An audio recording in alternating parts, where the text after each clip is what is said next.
The Council now has an opportunity to plan the UGB for housing. Of late, the discussion of the housing UGB has centered on population forecasts, more specifically on whether to continue to use the 2009 forecast, upon which all of the work to date is based, or incorporate the recently released 2015 forecast. Reasonable arguments can be made for either approach, although I believe that neither adequately balance the 7 pillars nor is in the best long-term interests of our community. A third option has emerged as a result of continuing thought, analysis, and discussion, and is broadly supported among a variety of stakeholders, including the members of the Technical Resource Group. I believe this third or hybrid option presents the most effective use of the new population forecast to address the community's need for a buildable land supply that is financially accessible to Eugene's workforce population as expeditiously as possible. And the elements of this option are establishing a baseline urban growth boundary using the 2009 population forecast. Studies and analysis based on this forecast show there is no need to expand the current UGB at this time for housing. Updating needed housing regulations with Council consideration of the updates to occur within 1 year of state acknowledgement of the baseline urban growth boundary. Establishing urban reserves using the 2015 population forecast with Council consideration of the urban reserves within 2 years of state acknowledgement of the baseline UGB. Urban reserves allow comprehensive long-term planning that balances the Envision Eugene pillars, provide landowners more certainty, ensure effective planning for public facilities and infrastructure, streamline the next UGB analysis, and use real-time information gathered for Pillar 7. Providing Council with the first monitoring report on the changing supply of buildable residential land and other Pillar 7 updates within 3 years instead of the 5-year interval proposed for subsequent reports after state acknowledgement of the baseline UGB. Establishing a new UGB within the urban reserve boundaries to the extent indicated by the monitoring report with Council consideration of the proposed new UGB within 3 years of state acknowledgement. Allocating $750,000 of one-time funds to provide the needed capacity to complete the work above as a priority and to ensure that long-awaited neighborhood planning, for example in River Road and Santa Clara and the university neighborhoods, can proceed. These funds will allow us to begin this work, for example, updating needed housing regulations in parallel with completion of the formal UGB process. The agenda item summary discusses this third option in greater detail. In my recommendation, the AIS implements this approach, and based on the support we have heard for this option from members of the TRG and others, I recommend that you direct us to proceed to develop the UGB adoption package for housing based on this approach. And Robin Hostic will provide some additional information. Great. Thank you, John. We received an email from Councillor Zelenka earlier today, and we prepared some responses to his questions, and we wanted to just go ahead and share those with everybody so everybody gets the same information. Question 1 was around updated needed housing regulations. So the question is, what specifically does this mean? It sounds like streamlining by reducing criteria and standards. If it isn't that, what is it? And the answer is the intention is not to reduce criteria or standards for needed housing applications. The intention is to ensure that the city's approval standards for needed housing are aligned with the Envision Eugene work. So with the adoption of an updated land inventory and updated assumptions about development densities and constraints, we believe the city should consider updating its criteria for development of the land that's consistent with the inventory and the assumptions. The updates are also important to ensure that the city's needed housing regulations continue to comply with the state's needed housing laws that have been revised numerous times since the city initially adopted its needed housing code. So there have been some changes made in the interim terms of state law. It's time to update and also align it with what we're trying to accomplish inside the UGB.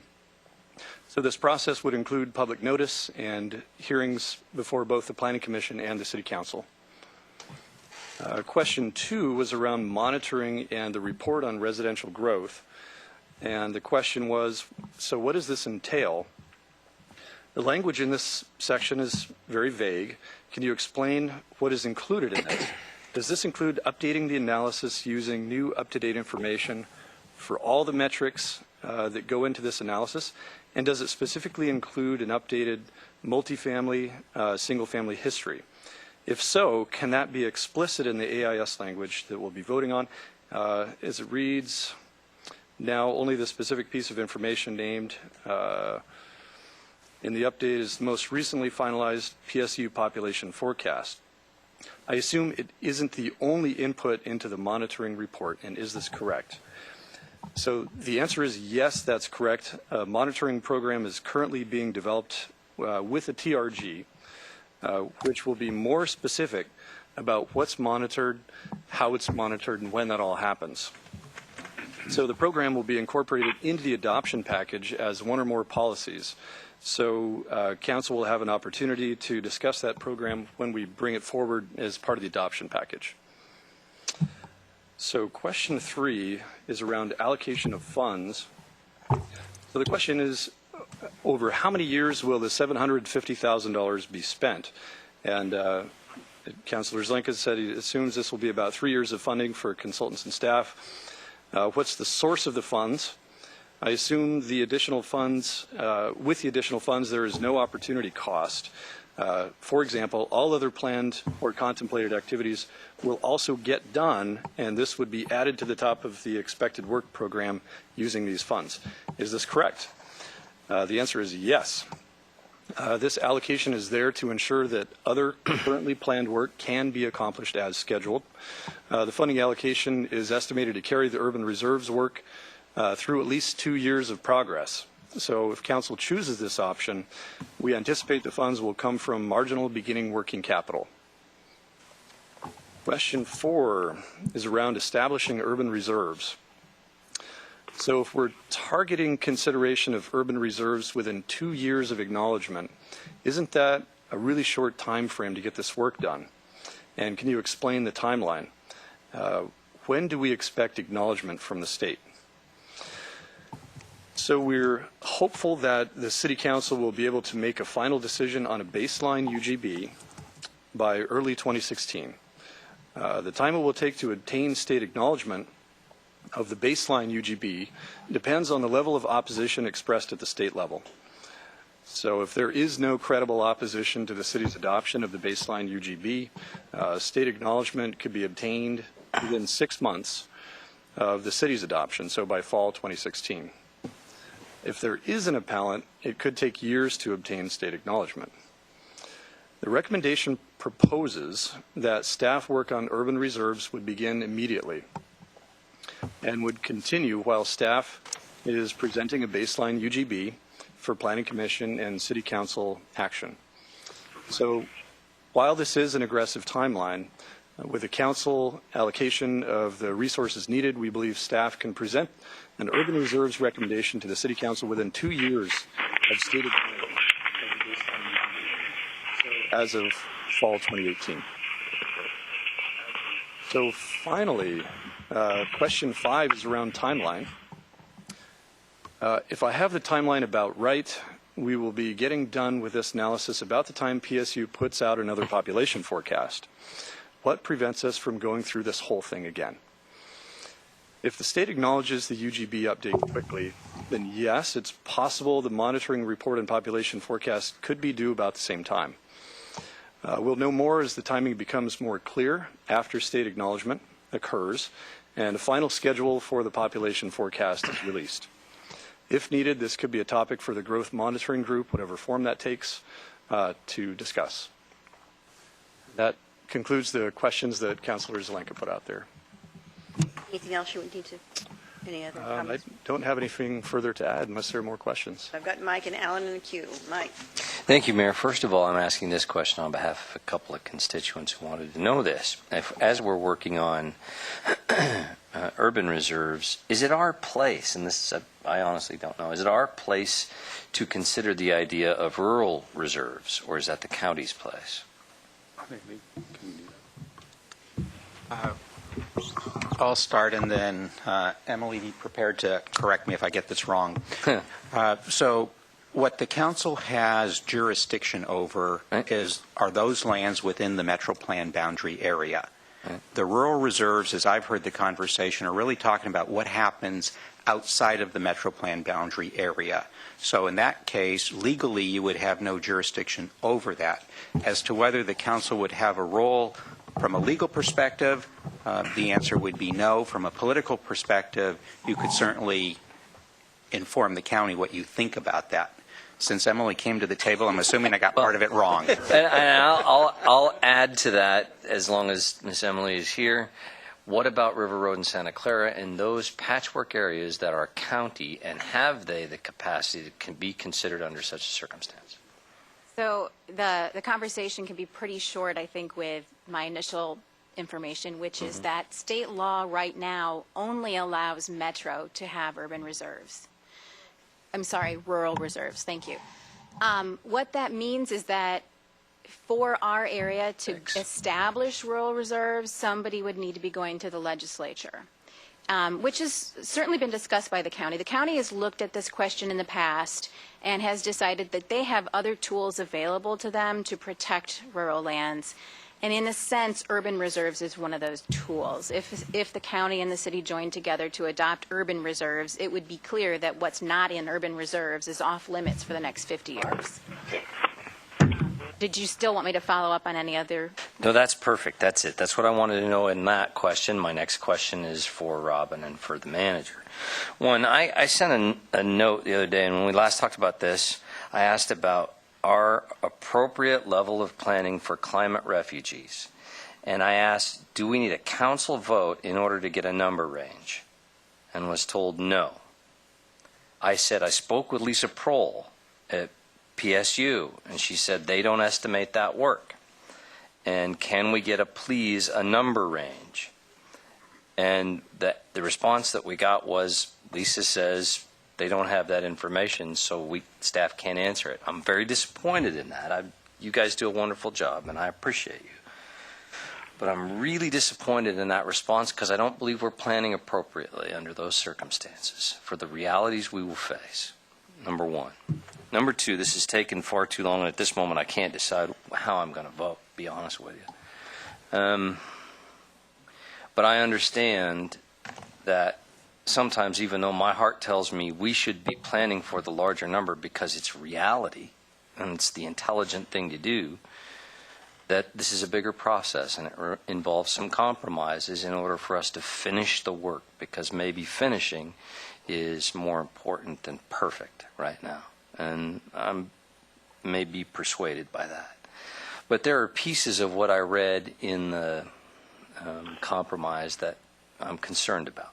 One of them is, most assuredly, it is not fair for us to wait for an extended period of time for us to deal with code revisions on needed housing. I believe that should be a parallel process, not a wait until we've received a yay, an acceptance. And the reason is because even, today, we're counting lands with a 30% slope that can't be developed under code. That's not right. It's not fair. And if we're going to move forward with our understanding, we should be moving forward with those code revisions as quickly as possible. I wondered whether or not we need them in ordinance like we did with stormwater. But I suspect maybe if we get going on them more quickly, we probably don't. Kind of have a response on that? It will be in parallel, so it won't be sequential. So part of what the importance of that $750,000 allocation is to allow us to have the capacity to not only do that particular one, but as Robin also mentioned, the urban reserve work we can get started as part of a parallel process as opposed to waiting sequentially till the end. So the answer is yes, we will be doing that in parallel. Excellent. With my last 9 seconds, I'll say that I believe the monitoring process should be a dynamic one. I believe it should be technologically assisted so that we always know where we are. I know that that is possible. I would really, really encourage us not to have to do this kind of analysis. Would it take so long again? Sure. I have Alan and Chris in the queue. Alan? Thank you, Mayor. Thanks for responding to those questions. Mayor, can you put me in the queue, please? This is George. Yep, sure can, George. In for a second round, please. Go ahead, Alan. I heard what you said, but I'm not sure I quite got what you meant. So on the first question, I heard that it's not streamlining, it's not reducing criteria and standards. It is truing up our code with what the legislature did, but beyond that, I didn't capture what number one's supposed to do, Okay. or So, what the update is supposed to do. yeah, essentially, the update is intended to look at the needed housing criteria and see if they still meet our needs. So essentially, have a process to discuss the criteria, make adjustments as needed, given the context of the planning that we've done so far. So we need the lands inside the urban growth boundary. We're counting on those for our inventory. To the extent that needed housing standards work against that, I think that's certainly one interest to look at that. I also think it's going to be important for all folks in the community to be engaged in that conversation. So it'll be a full conversation about what those criteria do, in addition to truing them up with updates in the state regulations. That kind of sounds like what we do Yeah. now. Yeah, it's not it would just be making a commitment to do that for the needed housing standards. And I think there's been an interest in doing that for quite some time. Nothing to add. Doing this. I'm just gesturing. And Yeah. On the second one,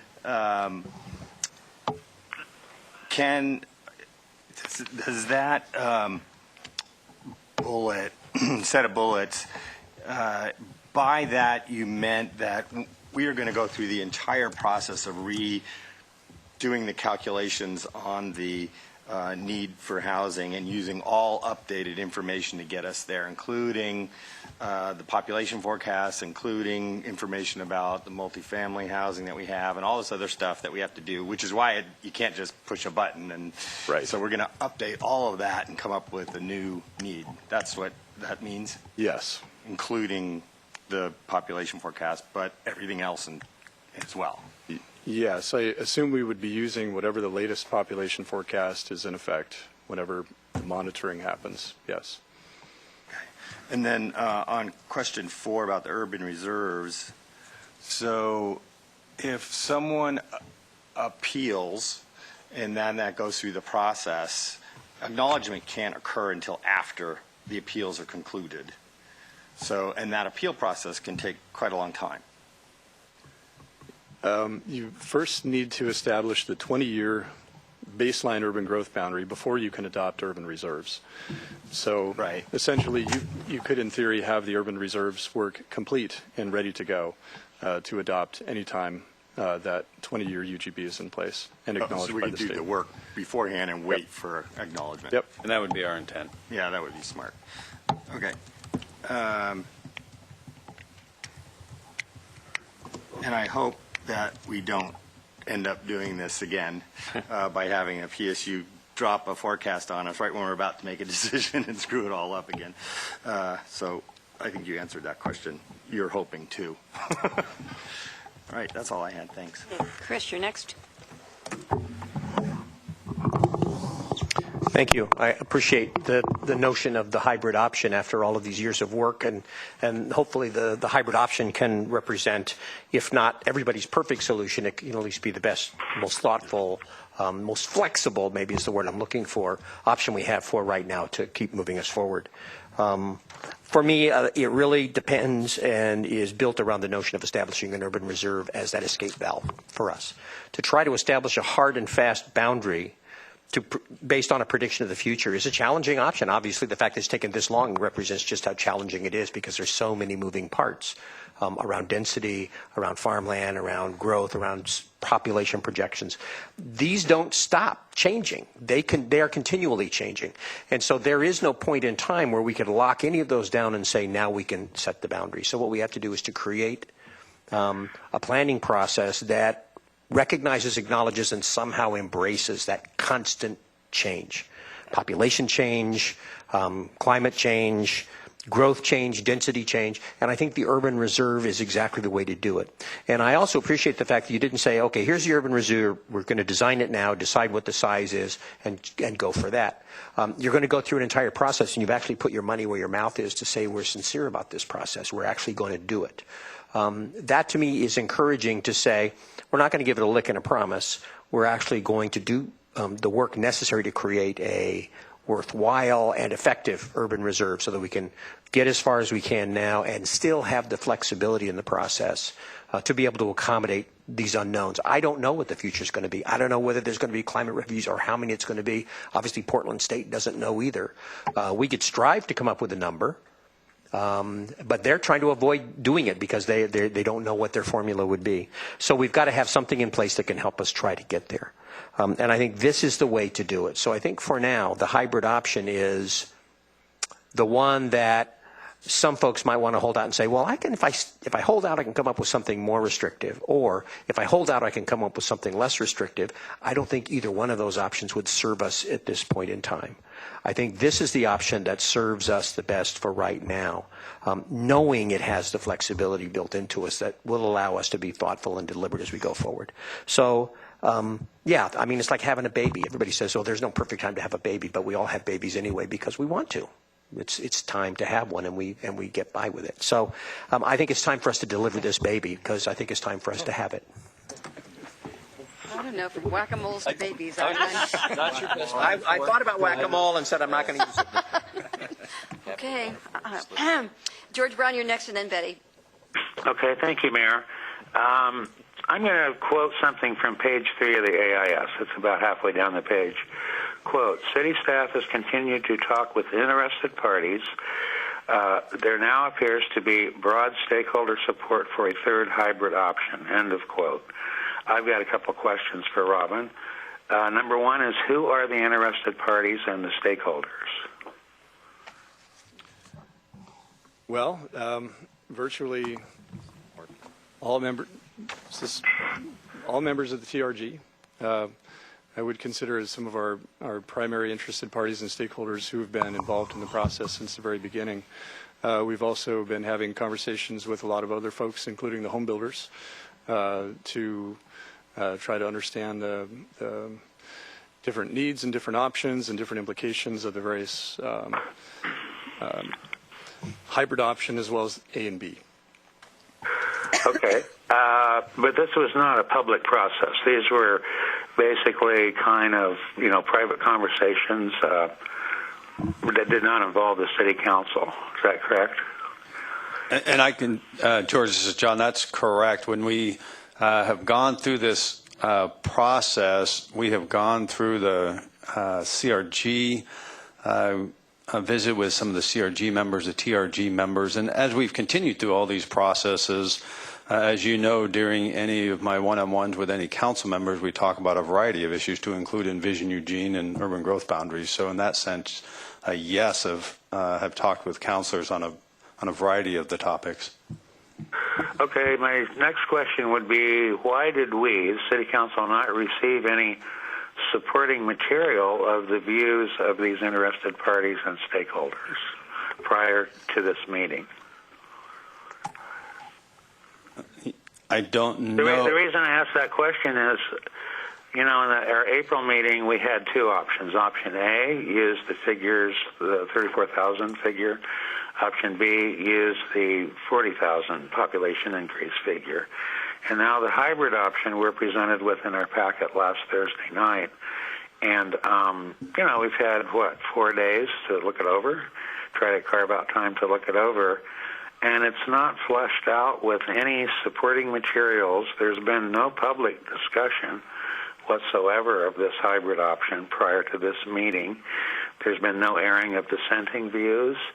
There's been no airing of favorable views. And I just kind of think that this is really not a good way to continue this process, to have a kind of a skeleton outline of option, the hybrid option, so-called hybrid option, with no supporting or dissenting material whatsoever, and then, vote on one of the options tonight. It it seems way too rushed, and I don't believe that we've had enough time to, really fully consider all of these things that are listed that will be included in the hybrid option. So I have another question would be, let's just assume that, for the sake of argument, that the majority of council will choose a hybrid option tonight for staff to pursue. Then will they come back with a more fleshed out, some kind of a document for council to approve that is more of the more detailed roadmap for this, or will it just proceed on these, some of them aren't really clearly defined paths. If we vote tonight, I guess what I'm saying is if we vote, the majority votes tonight to approve of the hybrid, that's it. Then it proceeds? Or will there be another? Thank you. Will there be another opportunity to approve or disapprove the final plan, or is this the final plan? George, this is Glenn. The answer is this would simply be direction for preparing and I don't know how thick it's going to be, the 100-page, the 1,000-page, the UGB document, and that will include the findings, that will include the particular provisions. That's all just proposed.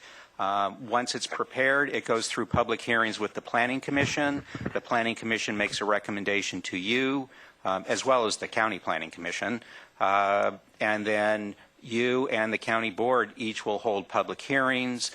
You'll have the ability to consider it. And nothing you do today requires that when this comes back to you after public comment, that you have to adopt it. You can change it. You can reject it. This is just direction to, go off and prepare the detail to then bring back for public consideration, comment, and then action by you and the Planning Commission. Betty, I understand. Thank you, City Attorney. I'd like to be another round, Mayor, please. Thank you. George asked exactly my question, which I wrote on here, who are the stakeholders? And by that I mean the people.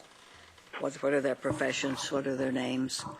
And we're always told stakeholders think this. And I am very concerned about whether it's a final adoption or not, about voting for something on such short notice. It's another time that we're asked to make up our minds very quickly, and the public has not had a chance to even know what we're talking about. And then I have a question. If we had urban reserves, would that make it easier to expand the urban growth boundary? Yeah, I think what what urban reserves do, if you have urban reserves in place and adopted, it provides the City Council with more choice and flexibility in where you expand, if and when that need arises. Mm-hmm. Okay, I'm concerned that it would make it much easier to, in a stealthy way, perhaps, to expand the urban growth boundary. Let me add, so the first question before you can expand the urban growth boundary, irrespective of whether we have urban reserves or not, is whether the need and the supply are out of sync. You have to decide that you need to expand the urban growth boundary. That doesn't change whether there are urban reserves or not. Once you conclude that you need to change the urban growth boundary or expand the urban growth boundary, now you're looking at, okay, so where do you want to expand? That's when urban reserves come into the conversation. But it's not part of the conversation as to whether there's a need to expand the urban growth boundary. And the need can be determined partly by whether we strive to have the ratio that we declare we want between single family and multifamily. That is one of the many factors that you consider. Yes, so that it would be easier to not reconsider that if it's easier to expand. So I think this is too fast to adopt, to allocate money and to start this process to adopting urban reserves. So I've got George Poling and Claire and Greg in the queue, and one brief comment I wanted to make is I do know that we have heard from the League of Women Voters. You received something from them in support of this. It was in your mail, I think. And I do hear a city manager request for the list of the folks that you've been talking to through this process. So. George Poling. Thank you. Yeah, this is a process that's been going on for years and years and years and years and years. And I look at this step as hopefully one of the final steps. I thought we were there in April until we got a last-minute aha moment dropped on us. And I really appreciate the city manager and the staff taking what has been heard up to that point and also at the discussion at the April meeting and coming up with a solution. We can't continue this discussion forever. Eventually, we're going to be so far behind that there's going to be 2 more population forecasts before we ever do anything. We don't, step up and make a decision. I like the proposal of the hybrid option. There's parts in it that I disagree with, that I don't like, but like other people in the community, it's probably the best we're going to get at this point so we can move on. And I think that's what we need to do is move on. And again, I just want to say that I do appreciate the city manager and staff's efforts on trying to resolve the differences of opinions and the tax that we were going. And it probably is going to save somebody somewhere a lot of legal fees by doing it this way in the long run. Claire? Thank you. I agree with Councilor Poling's comments. I support the hybrid option and believe that it has been vetted since it draws from the other 2 options, and as far as I can see, doesn't open up a lot of new questions or unexamined issues. I'm simplifying here, but with option A and B, we were facing a choice between moving ahead with our current assumptions, knowing that new information in the form of an updated population forecast is sitting out there pending, and option B would have meant essentially starting back, in 2009. So I really do also appreciate this third way that acknowledges both that we want to get this process completed and want to be prepared to be responsive to an updated population forecast as well as other unknown factors that might implicate our decision regarding the UGB. So I support the hybrid option. Okay, and we've got Greg. Thank you, Mayor. I'm just going to underscore and echo what Councilor Poling and Councilor Surratt have both said. I mean, we've been on this for a long time. We know what the situation in the game is. The hybrid option is probably, I would say, the most reasonable combination of the earlier options that we explored going back in April. We need to have, this process is like nailing Jell-O to a wall. It's always going to continue to be a moving target that we will never really be able to settle on for anyone's specific satisfaction. So we need a point where we can, drive a stake in the ground to begin to, for lack of a better term, to begin to move forward. And this gives us a way forward to envision Eugene a reality and give us the kind of options that we need to, make this work. We're also going to, the city attorney, alluded to it. We're also going to need to be able to get this through county planning, county commission, and then, for state approval. So the longer that we, dink around with this, the more difficult it's going to be able to land this in the future. And I think that we need to have a point of reference for the start. If we've got the vast majority of the TRG group who's been working on this in agreement with the hybrid option, I don't see why we shouldn't, accept their recommendation and begin to move on. And then this also presents another opportunity for us to have a way forward for new housing starts. And I think that's important because the urban reserves will give us a way to be able to deal with the issues of population growth and expansion over the next 20 years or so that we're anticipating is going to happen. And if we don't have a mechanism and a tool to prepare for it now, then we won't. It's very hard to unring that bell later. So I think that we should move forward with the hybrid option, and we'll continue to do the tweaks as we, move through the process. But, this is one of those watershed moments that we really need to take advantage of, and I think that we need to do that this evening.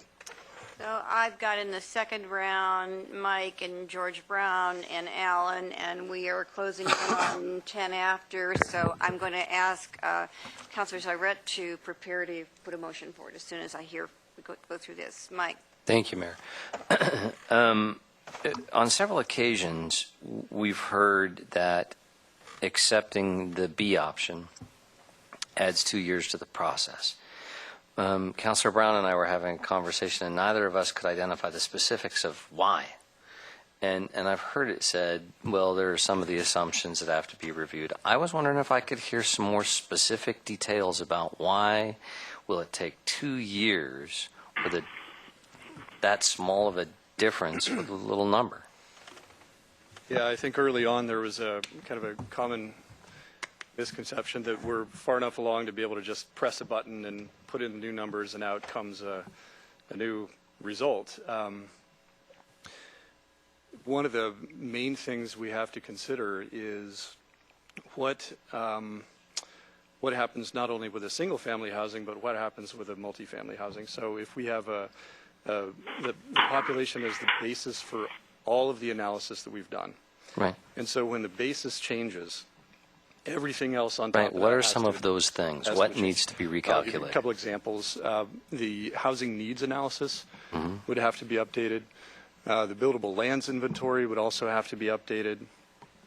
Yeah, aren't they the same lands? They're the same lands, but they're different kinds of analyses. They're different reports. If you want to speak to that. I just don't understand One of the the difference. fundamental things that I don't think we were that clear in putting out there when we spoke last to you is that if you move to use the PSU numbers, a consequence of that written into the law is it says if you're already in the process using old numbers, you can use those.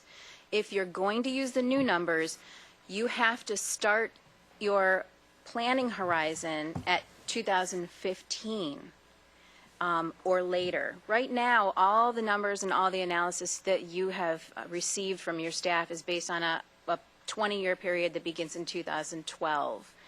And using the new numbers would mean pushing everything forward 3 years. So it's not as if you can just keep everything you had done in place and punch up the population numbers. You actually have to look at then what has happened in those 3 years to update the inventory and to update those numbers.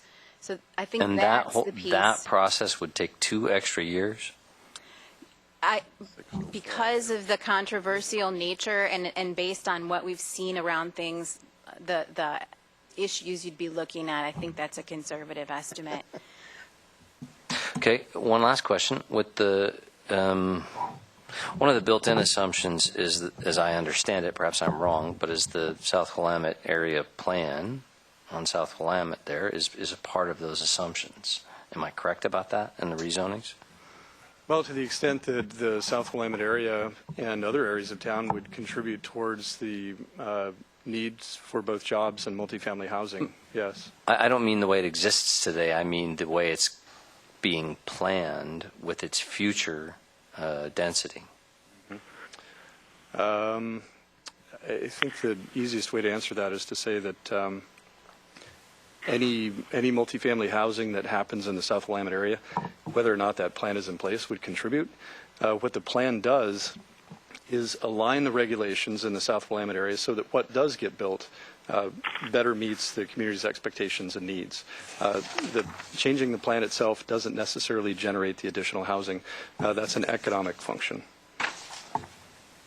Let me ask my question a different way. I think I'm it's not a different getting at it. question. What I'm saying is, if we were to not implement that, if the neighbors got sufficiently concerned and we decided, you know what, we're not going to do it that way, we're going to just leave South Willamette the way it is, how many more acres do we need to add to the UGB as a result of that decision? Because I don't believe we connect those dots very well. I mean, we at this table, for the sake of the general public. What does not building South Willamette the way it's being planned mean to our needs at the edge of the UGB?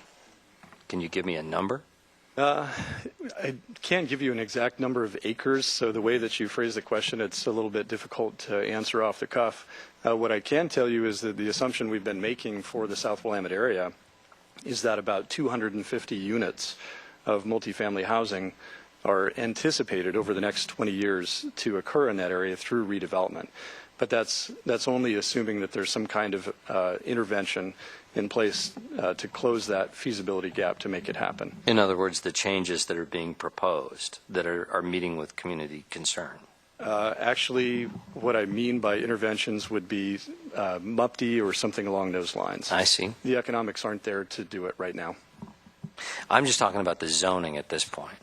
I think your broader question, I think, is a good question, is if there are some assumptions in the analysis in which we're assuming certain lands support a certain density or numbers of housing, and we don't actually follow through on implementing that code, regulation, policy, what I would say is the delta then gets pushed into this whole monitoring function. And that's part of, we anticipated this happening, and it's not happening. Therefore, we have to account for it in the new monitoring function, Pillar 7, which now could mean a different UGB expansion than if those policies were put into place. So you've identified my concern, which is that we've built these plans for density so that we don't have to expand the UGB only to come to it later and then not actually build densely. Then we need to incorporate that decision into that next round. And then that assumes that, of course, we'll expand the UGB by that much more next time or not. Which will be a council decision at then. George Brown. Thank you, Mayor. Well, contrary to what I heard a couple of councilors say, I think that the hybrid option will not simplify this road that we've been on. I think it'll make it much more complicated. I think the hybrid, we've already heard it's going to take several extra years to implement all of these elements in the hybrid plan, all these bullet points. And we've heard that it would take maybe 2 years to pursue option B, which was one of the two options presented the last time we met to discuss this matter. We're now talking about it. You know, if you look on page 4 under established urban reserves, we're now talking about a 50-year planning horizon with the urban reserve things. This goes way beyond the requirements of House Bill 3332. It creates this big monster that's going to need $750,000 to do all of these things. Where House Bill 3332 required that Springfield and Eugene separate their urban growth boundary, and you had to show them that you had enough land or land to annex into your urban growth boundary to support the projected population increase that Portland State University prepared. And we can do that if we do option B. That's all we have to do. Those are our only requirements from House Bill 3332. We're going way beyond those requirements, way beyond. It's going to take thousands of staff hours and $750,000 to do this hybrid option. It's going to take years. It's going to take several more years than option B would. And so I can't support this hybrid option, especially since we haven't heard from any public input whatsoever, except one email from the League of Women Voters who really, that wasn't an analysis. That was just this, yeah, we like that idea. That's all it was. There was no analysis, no detail. So I won't support it. I like option B. I do have one question. It's also on page 3. The hybrid option presents the most effective use of the new population forecast to address the community's need for a buildable land supply that is, quote, financially accessible to Eugene's workforce population. I'm just wondering, this is the first that we've heard of any mention of the workforce in this whole process, and I mean going all the way back to ECLA, Eugene Comprehensive Land Assessment. I'm just wondering, why is it workforce housing mentioned at this point in this long ordeal? Anybody want to answer that? I guess what I would say is we're not necessarily talking about workforce housing. What we're talking about, as you might remember with the expansion many months ago when there was an expansion of the urban growth boundary at that time for housing, they were up in a couple of areas in the South Hills, and the analysis on that around the infrastructure cost, it was extremely high in order to actually build in those areas. One of the advantages of an urban reserves conversation is you can actually capture the land, and you're correct, it's a 50-year planning horizon, but in a way that I think it's easier to anticipate capital facilities and capital infrastructure in a way that you can actually do it much more cost effectively than sort of these little pockets around the edge of the community, which is why it's more financially feasible for people to buy houses over that long term. Thank you. I'm going to turn now to Alan, but before I do, I just feel like I want to remind people, way back when we first started this conversation, I remember vividly where we had a council discussion. You can always change your mind, but this was the way the instructions that were given to our staff was that we wanted to use this separation of the UGB as an opportunity to do more comprehensive planning, and that we weren't going to just do what was required by that bill, but we knew that we needed to do some significant planning, and we were going to undertake that in a more whole way, which is why we've been on the journey that we've been on. Alan. Thanks. I appreciate the city manager trying to find a middle ground or a third way of moving us forward, and because we seemed pretty high-centered. And therefore, I support the hybrid option, and I think it allows us to move forward and allows us to get going on those other important things, such as the policies, procedures, incentives to implement Envision Eugene, but also the local plans on River Road, Santa Clara, and in the university area that have been waiting for a long time to even start those, because it's the same people doing the UGB that'll be doing those, so one follows the other, and we don't get to move forward with those until we get done with the UGB. And I like and that's why I like the additional resources. I was a little worried when I saw $750,000 in 1 year. That seemed inappropriate, but stretched over time, it makes sense to me.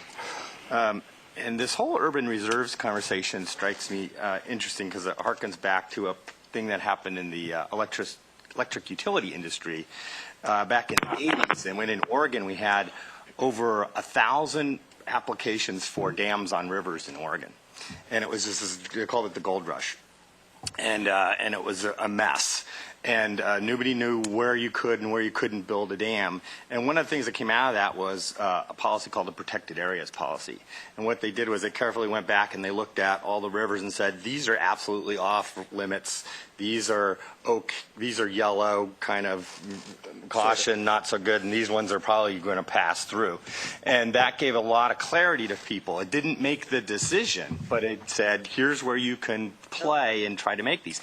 Each individual dam had to have its own, and every hydro project had to have its own separate process for approval. But it did add a lot of clarity to the system, and I think that's what's happening here with urban reserves, or it could, that it doesn't make the decision, but it could clarify where we could or should be looking for future urban growth boundary expansions, and but it doesn't make that decision. That decision gets made in a separate process with its own issues and its own facts, But it does narrow the universe, and I think it's really appropriate and good planning. I think will add clarity to where we go in the near future. I don't know when we will have the next conversation about expanding the urban growth boundary, but I think urban reserves will make that a shorter and more fruitful conversation than having to start from a blank slate and moving forward. Councilor Surratt, you put a motion on the table? You bet. Move to direct the city manager to prepare an urban growth boundary adoption package and to take other actions that are part of the hybrid option as described in this AIS. Second. Seconded. I see no hands. All those in favor, please indicate. 1, 2, 3, 4, 5, 6 in opposition. 1 and George? No. Two in opposition, it passes. Thank you all very much. And now we'll move on to the next item for the evening, which is a work session on the regional prosperity update. Ready?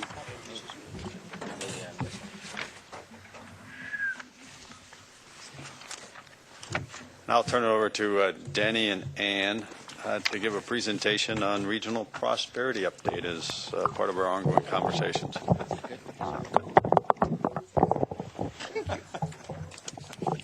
Thank you and good evening.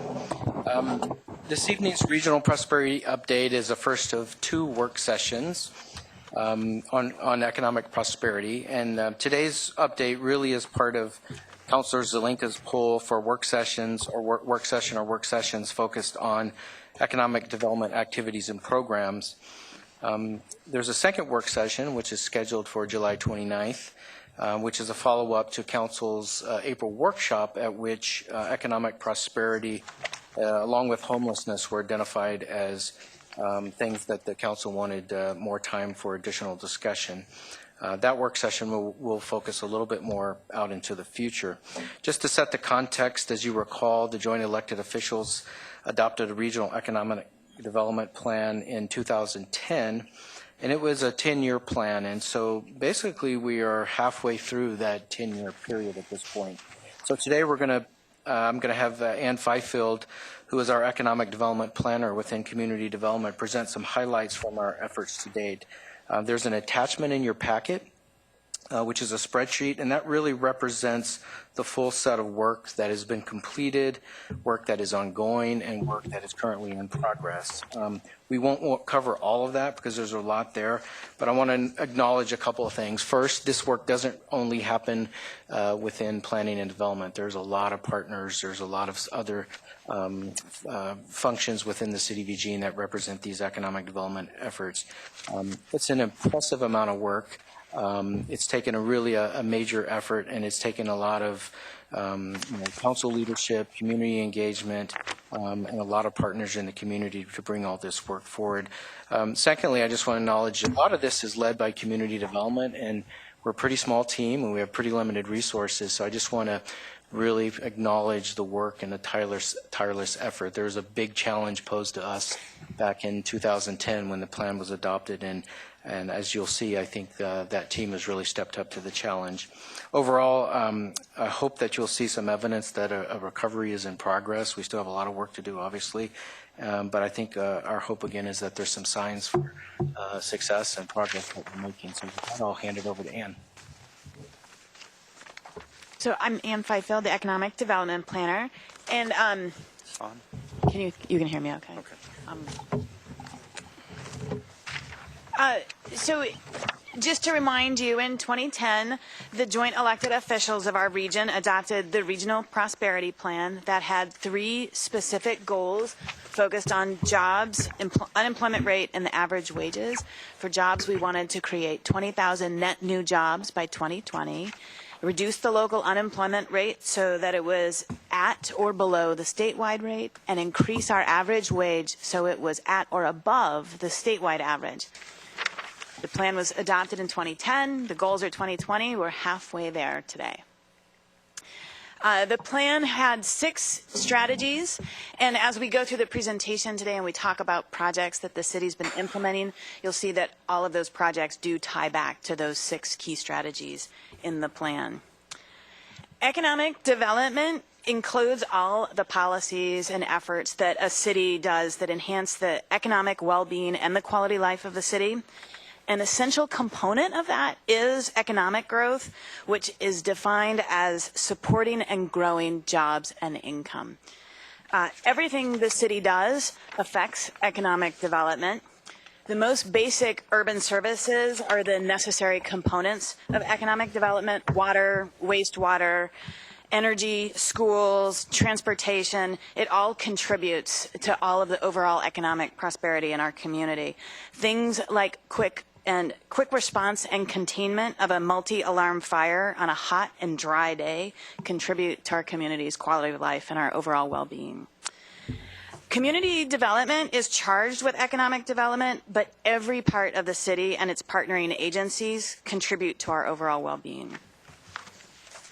So we're halfway to 2020. How do we measure up?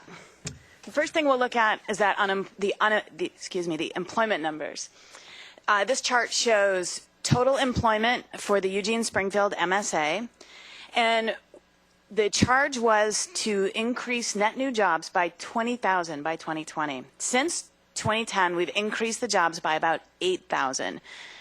We're halfway. We're not quite halfway with the jobs. It's slow, but we're moving in the right direction. However, it's important to remember that we still have 7,000 fewer jobs than we had in 2007. The unemployment rate in Eugene-Springfield, from this chart, you can tell that it trends very closely to the statewide rate. In 2009, our unemployment rate was a full percentage higher than the statewide rate. We've come down, and we actually were below the statewide rate for a while. The most recent data show that we're just above the statewide rate, but the difference is really sort of trivial. For average wage, our average wage in our region has been quite a bit lower than the statewide average for many years, but that gap widened since the economic recession that started in 2008. However, the most recent quarterly data show an uptick in both the statewide and the local rate, and that gap narrowed just a little bit in the most recent data. So at halfway to 2020, we want to focus on the work that the city's accomplished, the actual projects we've implemented. And so your packet includes this table, about 6 pages of projects that we've been working on. We're going to review some of the items in the table, not all of them, because we don't have all night. The city does a huge amount of things that affect our overall prosperity, but this table focuses on the work that's done in planning and development. We don't really focus on the fire and the sewer work. The table's organized into broad categories. These are sort of rough characterizations. A lot of projects we work on can fit in more than one category. Let's see, but they're sort of an approximation of how staff organizes our workload. The broad categories include the key industries, business assistance, growing local economy, downtown redevelopment, and if you flip through your packet, you'll see them all. We'll walk through all of the categories tonight. The second column in your table shows how each category ties to the Regional Prosperity Plan. It lists whatever of those 6 categories tie to that category. Let's see, then the project name is just the name of the project that we've been working on. And for each project, we have a brief description, its current status, and then the partnering agencies that we work with, like the county or the chamber and whoever else that we've worked with to implement that project. The table is an attempt to organize the city's different economic development projects, but all of the efforts achieve different goals and have multiple outcomes. We tried to work on a graphic image to show how all of the different categories were interrelated and connect to each other, but it quickly got so tangled up that you couldn't really break them apart. But we went ahead and included this tangled up graphic here just to show that all of these different things connect to each other and interact. None of these categories stand alone. So the remainder of our presentation walks through the different categories and highlights a few of the different projects in those categories. We're going to start off with the 3 key industries that the region has identified. It's the city and its regional partners. The 3 industries are food and beverage, manufacturing, and educational technologies. The food and beverage industry includes agriculture, food processors, the beverage manufacturers, wineries, and also the supply chain that connects them. Our region has a natural competitive advantage for this industry with our high-quality soils and our climate. And this industry of all sort of supports our overall economic development because our high-quality local food is a strong amenity that contributes to our overall quality of life. The food and beverage industry, I think, is an interesting one because it really gives a lot of businesses an opportunity to start very small and just cater to the local community. And this example here with Red Wagon Creamery is a good one. They started with just a little ice cream cart.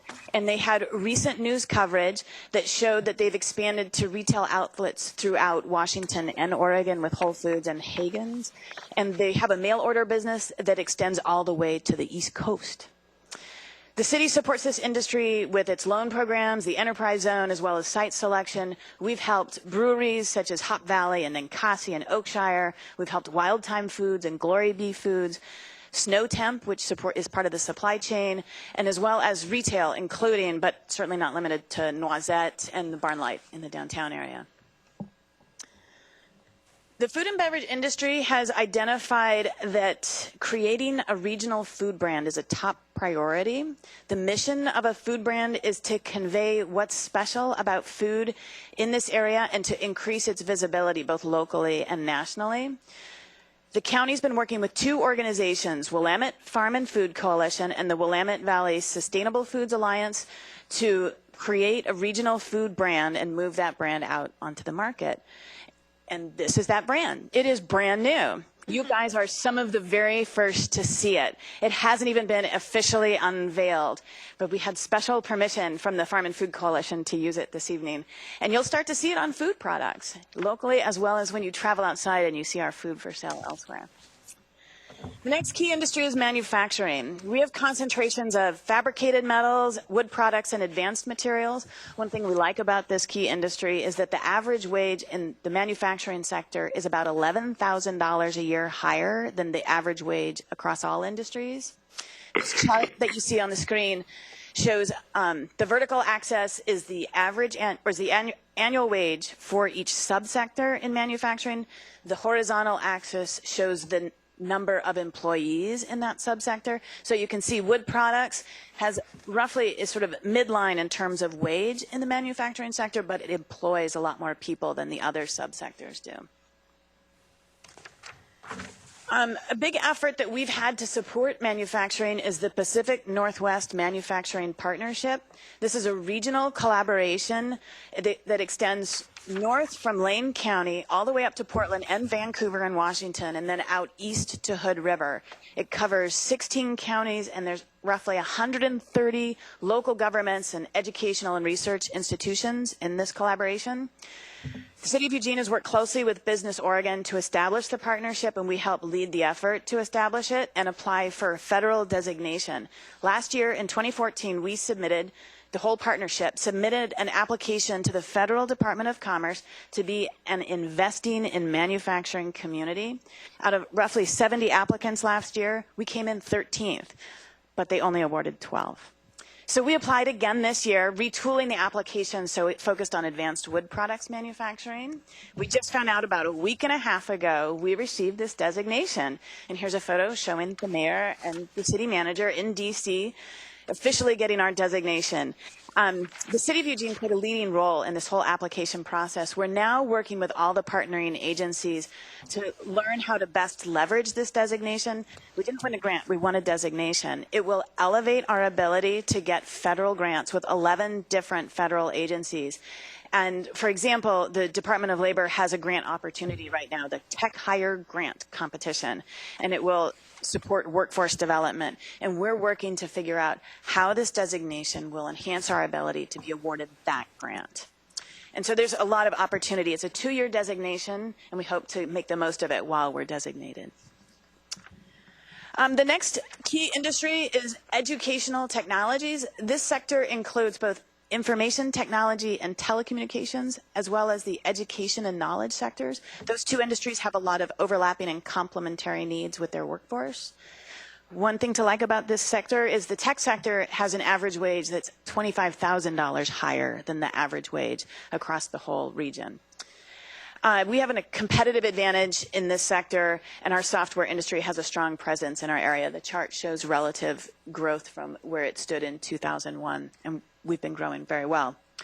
The city is currently partnering with the Technology Association of Oregon, which is a business organization that supports the tech sector. The TAO or TAO is how folks refer to it. They've recently created a full-time staff position in the Eugene area, and the TAO has been tremendously helpful in supporting the tech industry in this area. One thing they've been very, very effective with is helping to implement our broadband plan, which I'm going to talk about in a little bit. We've also recently partnered with the Lane Workforce Partnership on a collaborative strategy for the whole tech sector to identify its needs and then how to address those needs. A success we've had recently is work with our airport service. The Chamber and the city worked with Alaska Airlines to bring daily nonstop service to San Jose. The tech sector is particularly interested in this connection, and they worked with the Chamber to help make this happen. Then this new air service greatly enhances our connectivity to the Silicon Valley, making it a lot easier to go back and forth between the two markets. And all of us would be able to avoid SFO more. Yeah. We think we're moving in the right direction. And the recent unexpected announcement that Eugene is the 10th best city in the country for tech jobs, we think is evidence that we are. We had this good press last week. Let's see. Then moving off of the key industries, we're going to go to the category growing local economy. And if you're following in your packet, the big table doesn't actually follow this order. So if you are looking at that. Growing, this category means we want to help existing businesses grow and help establish startup firms so they can succeed. Most of our economic growth happens with existing companies and local startups, so it's an obvious place for us to focus our economic development efforts. This category is really an umbrella category that catches projects that cross so many categories. We didn't know where to put them, so they're in this category. And one of our big projects that we're going to talk about here is our broadband project in the downtown. The city has been working with LCOG and eWeb to implement a pilot project to bring fiber optics to the downtown. Over the last 14 months, we've worked with those two to work through the physical, the administrative, as well as the market kinks to connect two different buildings with high-speed fiber optics. And in early June, we lit the fiber. This picture, it's not a great picture, but it actually is the moment that we lit the fiber. That's in a closet in the Broadway Commerce Center. Two guys plugging wires into a box. And so that we have two different internet service providers serving tenants in both the Broadway Commerce and the Woolworth buildings. Those are the buildings that we did in the first part of the pilot project. And right now we're working to bring fiber to a third building to wrap up the pilot. And then we're also working to identify funds to develop an implementation plan to lay fiber across the whole downtown. We think the fiber project is creating a competitive landscape for telecommunications services. Because it's competitive, the price for this service has come down greatly because different internet service providers are competing for customers. Today, the price for firms in these two buildings is $100 per month for 1 gigabit per second service. That price and level of service make Eugene competitive with Portland, Chicago, San Francisco. The product is similar to what Google is offering in bigger markets.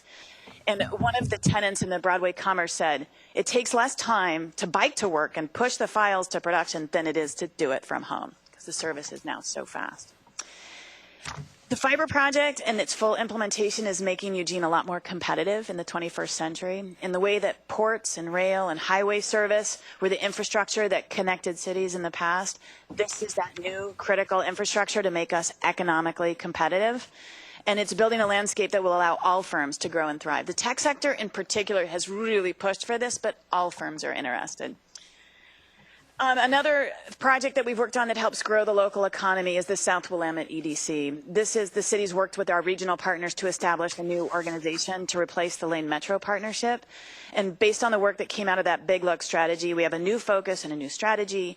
An interim board was established in 2014, and right now the board is interviewing finalists for an executive director position. The next broad category is business assistance. On the screen, you see all the different programs that the city offers to support, very explicitly support businesses. They're mostly loans in our enterprise zone. we have assisted all kinds of businesses throughout the community. Manufacturers, wholesalers, retail, low-tech firms, high-tech firms. It's been a very effective loan and enterprise zone program. Let's see, the next category we're going to look at is workforce development. Workforce development is a really important part of the region's economic development efforts, but the city does not play a lead role in this category. By workforce development, we mean all of what kids learn in the K through 12 programs, as well as college and the job-specific training programs. We work with all of our partner agencies to make sure we can connect employer needs with the schools and the training programs. For example, we worked with the tech sector to support a new minor in the computer science department at the university that ties its graduates to what employers need in our area. One example that the city explicitly funded is the Digital Dojo at LCC, and that's a program that offers free computer programming classes to middle and high school kids. They learn to program games and write code for websites. And that program builds skills in that upcoming generation, exposes kids to computer science in a fun way. It's applied to games and websites and robots. And it provides curriculum that's not available in our schools. Next category is land supply. You just spent a lot of time talking about land supply.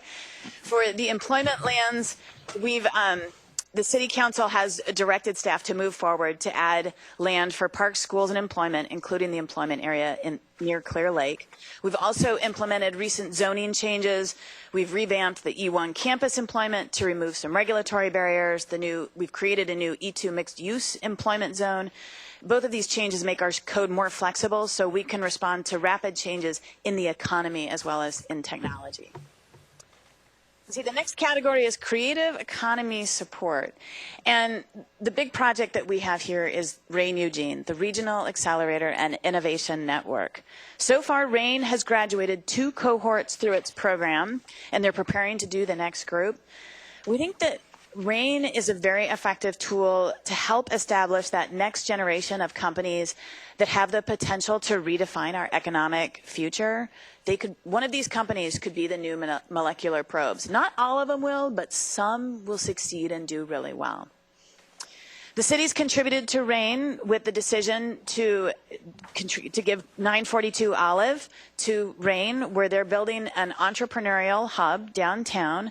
It's not only going to house the RAIN program, but 2 University of Oregon programs. So that facility, in addition to supporting the creative economy, is going to bring a lot more people downtown, faculty as well as students to the building, and all of the businesses that are participating in RAIN. It's located right next to LCC and the library, really with complementary uses across all of them.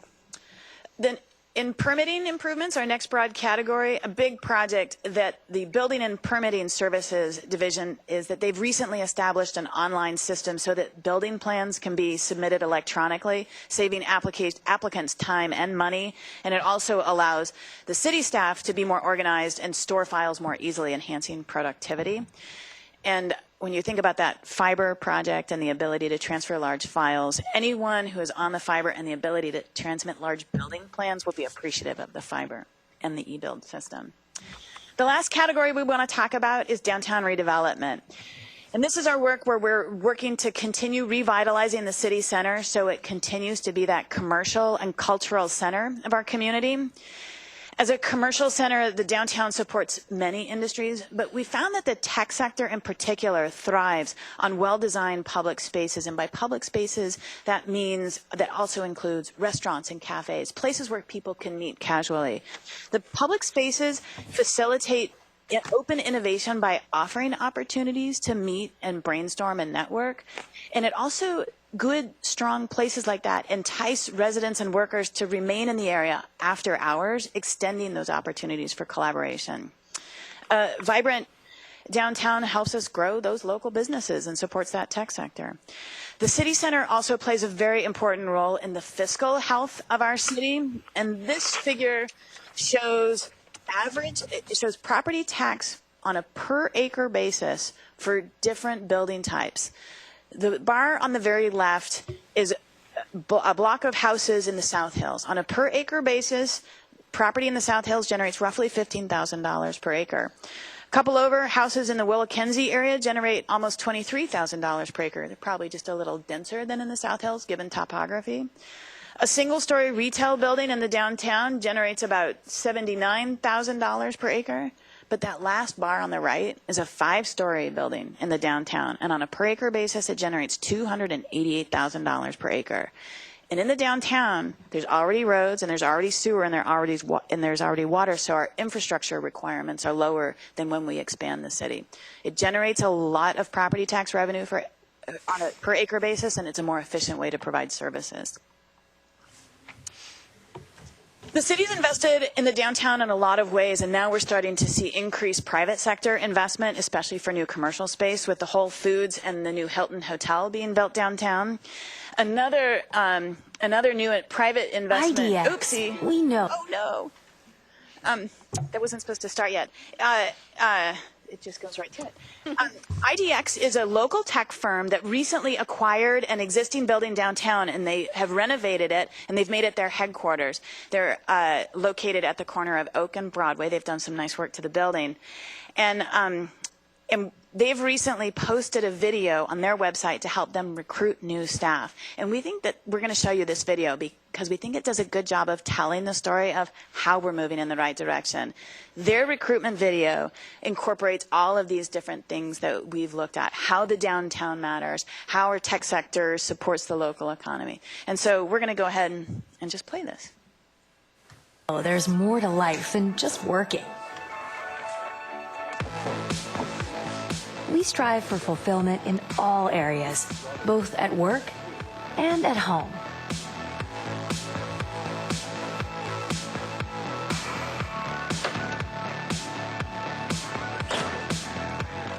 It all starts with the commute.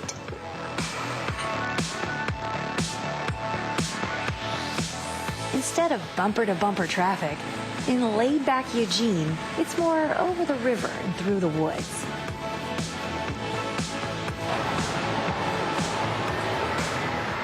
We start our day energized, ready to go.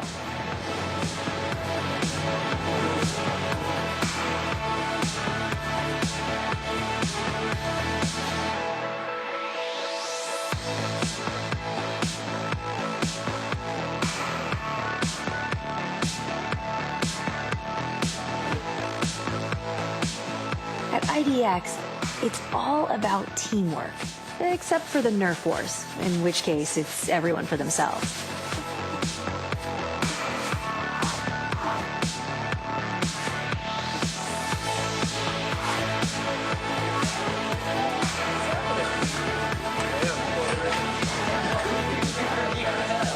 Our employees have the freedom to try new things.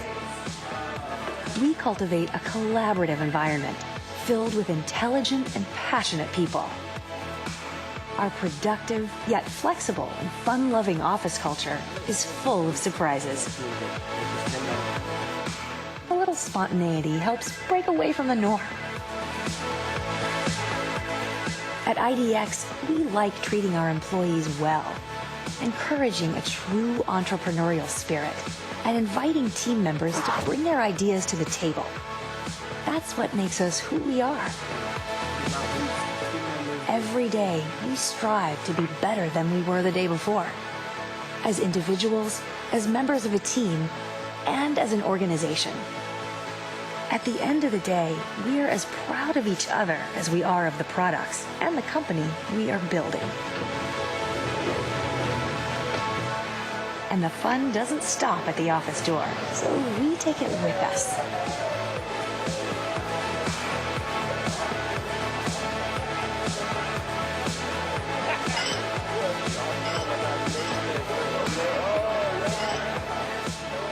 While others are sitting in traffic, we're sitting together, celebrating each success as a team, as IDX.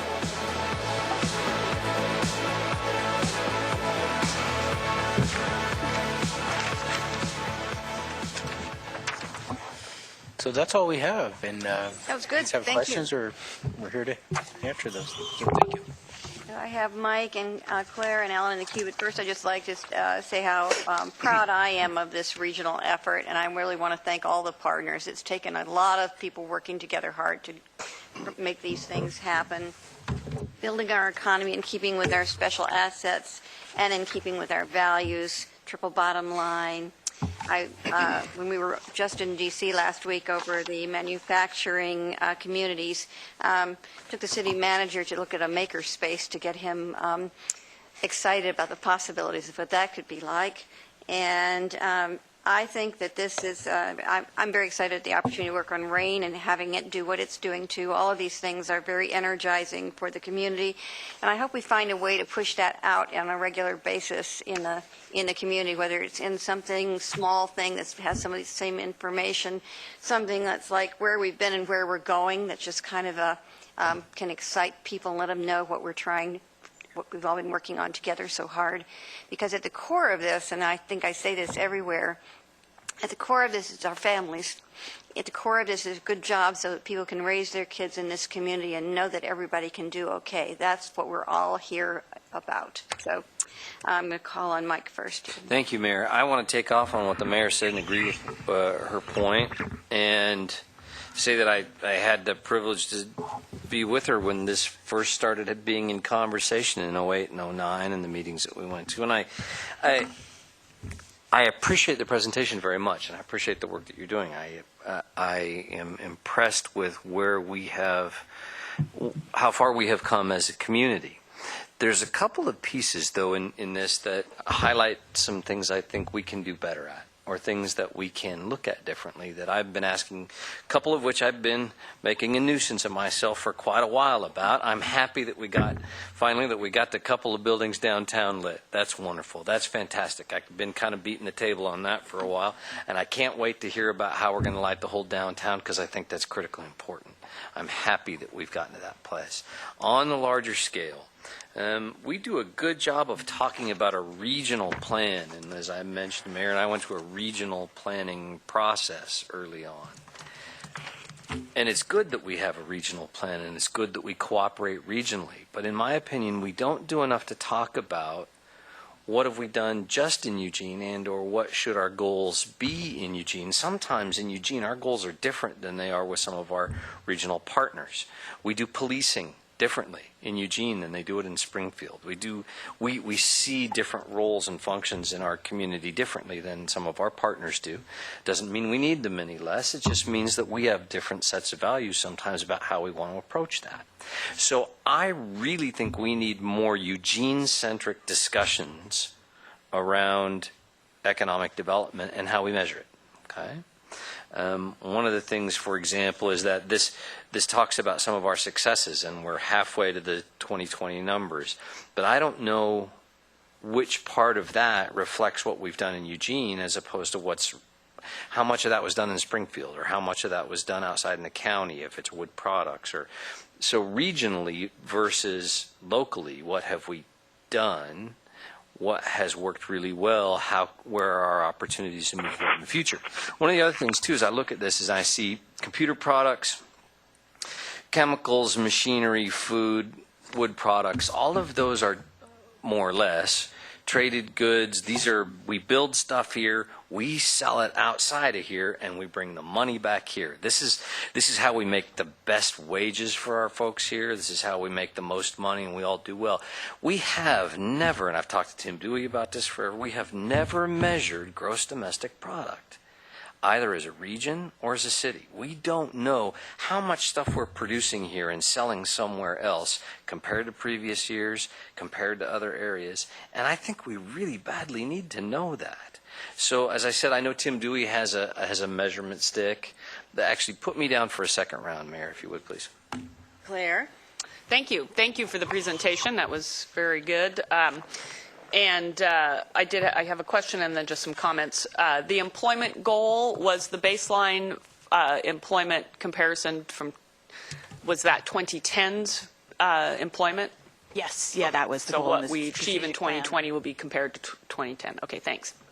I appreciate the breakdown of property tax revenues generated by various types of development. That is a very helpful snapshot, and I think important for us all to be aware of.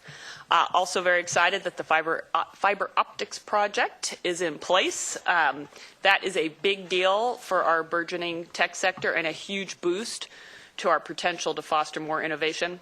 And I also look forward to seeing how we can expand the network to other buildings. And lastly, I think if we are serious about working to raise our average wages, we need to acknowledge that wages aren't just going to rise on their own without some intervention from policymakers or voters, the most obvious being to raise the minimum wage.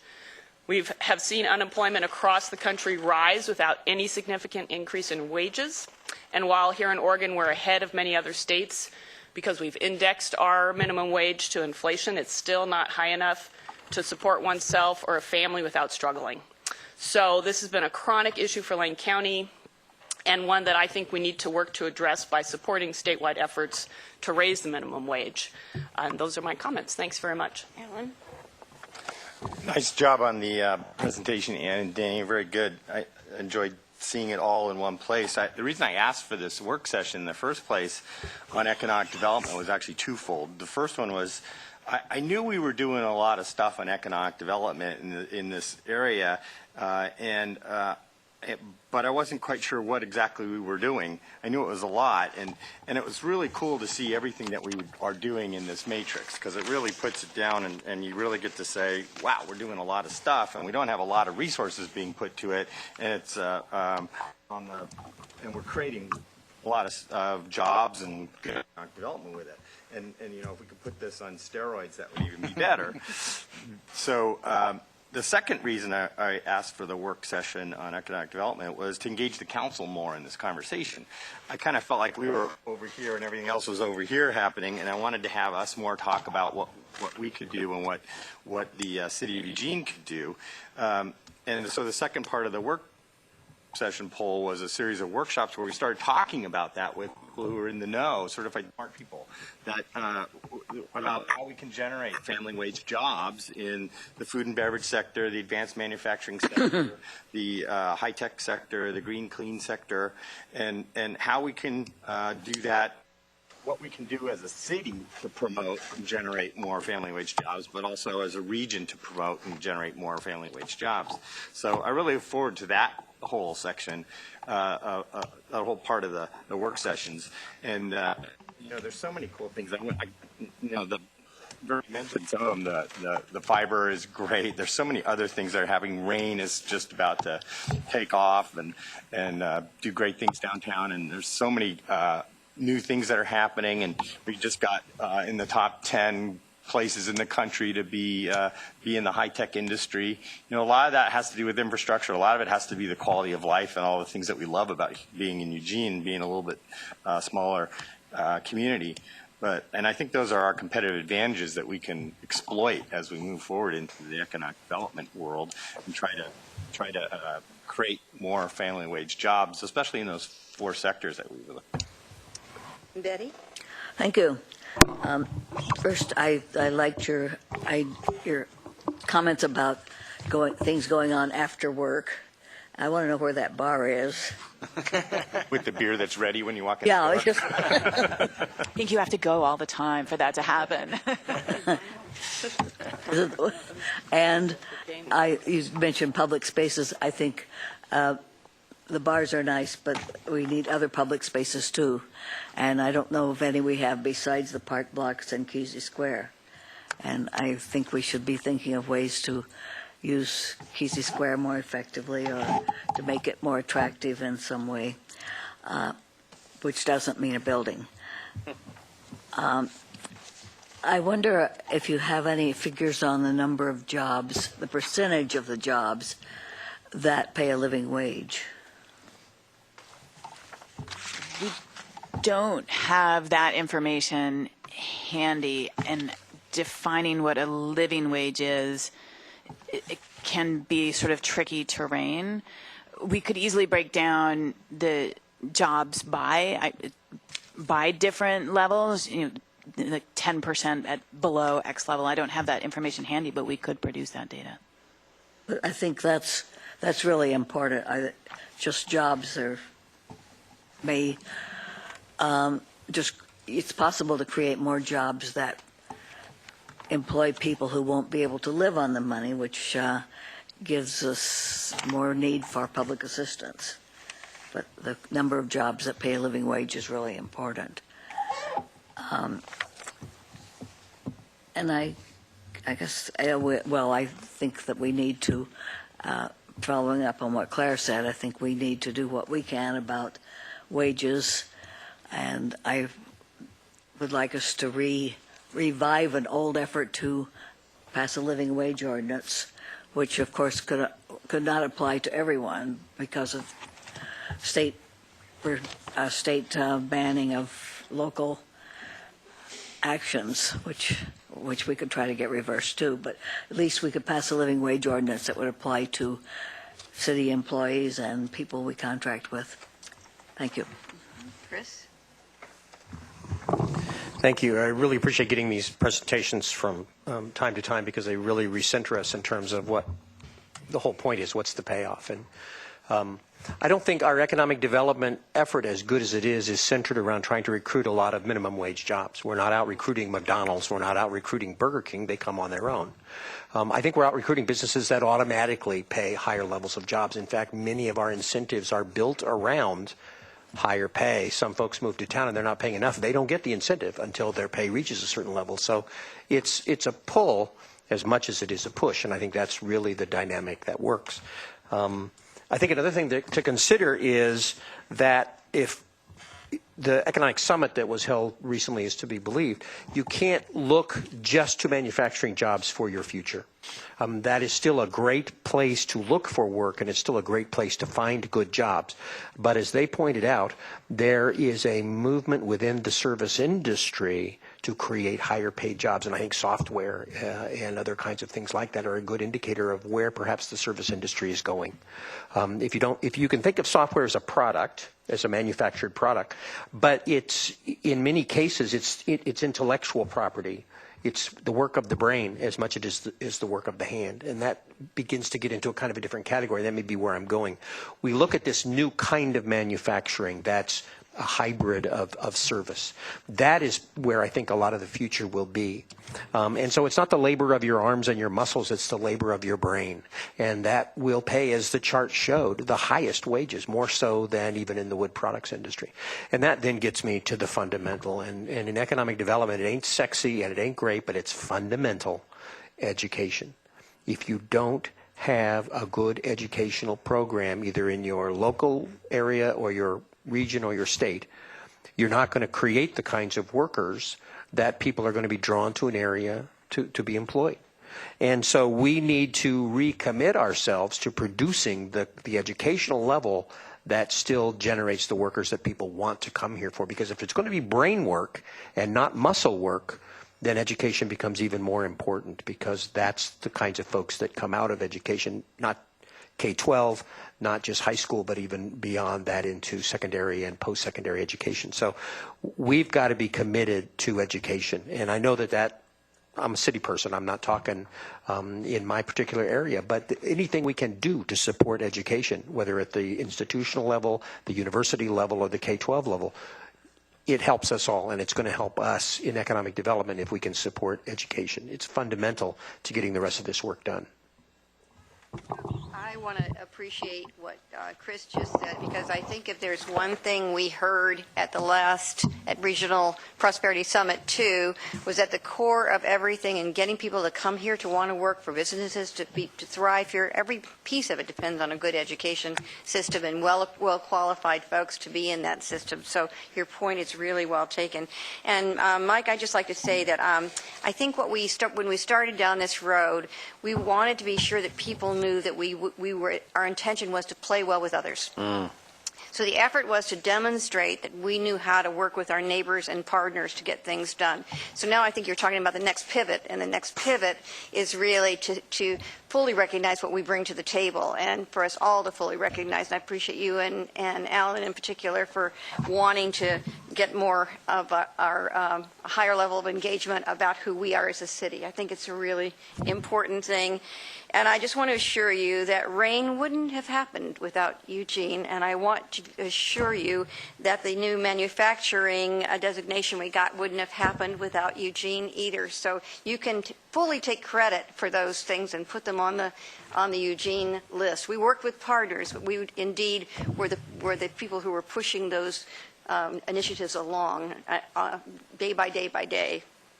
And I also wanted to say that I think the thing that I've asked for a lot of times, and it's very hard to come by the way, how we measure jobs and economic development, but it is sort of disaggregating us from everybody else and trying to have a fuller understanding about who we are in our partnership and who we are ourselves. And having both of those pieces of information are very informative and helpful and empowering to us, and it helps our public understand what we're contributing as well. So, and then finally, I just wanted to say that so the wood products of today is advanced manufacturing. And so when we are talking about, what we're talking about now is not cutting old growth. What we are talking about is how you use lower grade wood to make things in a green way with green properties, that you try to take advantage of some things we have here in a responsible way in keeping with our community values. And that's what we're looking for, to try to create those opportunities for people here and still be responsible in every way to our natural environment, to our public social equity, and to our economic prosperity. And that's what we've been having this conversation about for years. So this is really, I think, an important moment for this community. We are really trying to realize more fully, who we are as a community and a region, and really make that work for our families. Because all of us, I think, even before the recession, we didn't have wages that measured up to other folks in other places, and people have struggled having 2 jobs and not being able to take care of their families. So this is a big moment, and I think it's going to take all of us pushing to make this really have its realize its potential. So, thank you all, and I think, Mike, you had something else you wanted to say. I did, Mayor, and I just wanted, to take off on what you're saying there by saying that I agree with you that our initial kind of regional goal setting was around, can we all play well together long enough to do well together? And I agree with you entirely. And I recognize that you're right about the pivot to a focus locally. We can have a lot of conversations about how we want to be a part of this process at a city level. But importantly, there are things we know. We know that our policy making and our infrastructure focus are the critical pieces that at this table we can have some of the most control over how we participate in that and how we measure it. I've been speaking for quite a long while about the importance of, for example, measuring GDP, so we know how much we're manufacturing. It goes towards some of the important decisions we make. As you brought up here with the land supply issue, that's an important piece of how does business grow here. I would like to see businesses that are founded here and that are generated here, grow here, succeed here, and stay here. In the last few years, we've lost a few because we didn't have the appropriate place for them to grow to. So our decision-making around policy has to be a part of knowing what it costs us not to be prepared with regard to infrastructure and knowing what it costs us to get it done. So I'd like to see us doing a great deal more measurement so that we can set better goals that are more achievable for our individual community, so that we have the ability to know how our day-to-day decisions, like I said in our last topic, how those dots connect, and we can make better connections between our decisions and the realities we hope to see happen in the community. So, I just wanted to add one thing, and this is no criticism, it's just an observation, and one that I hope we will put at the top of our burner, is that you look at the pictures and in that you don't see much variety of people. So I think, the Greg has brought to our attention many times, others around this table, about minority businesses, about seeing all kinds of people in all of our workplaces. Those are important goals for us as a community, too. Just as we want our city to be welcoming to everyone, we want our working environment to work for everyone as well. So that's all I got. Anybody else got anything? Okay, thank you all very much.